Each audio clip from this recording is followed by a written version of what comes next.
চরভদ্রাসনে বিনষ্টযোগ্য ২৫৬টি দলিল ধ্বংসকরণ প্রক্রিয়া সম্পন্ন। বিস্তারিত সাজ্জাদ হোসেন সাজু তথ্যচিত্রে। ফরিদপুরের চরভদ্রাসন উপজেলা ২০১৩ সাল হইতে ২০১৯ সাল পূর্ব পর্যন্ত ৭ বছরের রেজিস্ট্রি কার্য সম্পাদনকৃত ২৫৬টি দলিল বুধবার বিকেল ৩:৩০ ঘটিকায় চরভদ্রাসন সাব রেজিস্ট্রি অফিস এর সম্মুখে উন্মুক্ত স্থানে আগুনে পুড়িয়ে ধ্বংস করা হয়।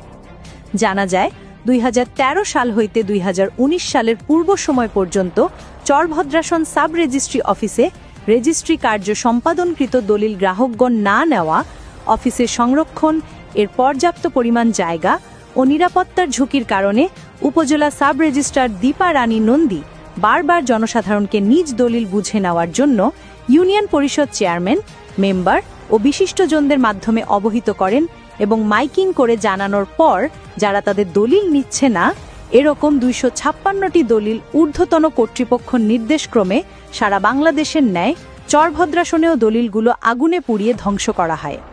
এ সময় আরও উপস্থিত ছিলেন গৌতম চন্দ্র সাহা সহকারী সাব রেজিস্ট্রার, অনিতা রানী বিশ্বাস মোহরার, আব্দুল মান্নান মোহরার সহ চরভদ্রাসন সাব রেজিস্ট্রি অফিসের কর্মচারীবৃন্দ ও চরভদ্রাসন দলিল লেখক ভেন্ডার ও তার সহকারীরা এ সময় উপস্থিত ছিলেন।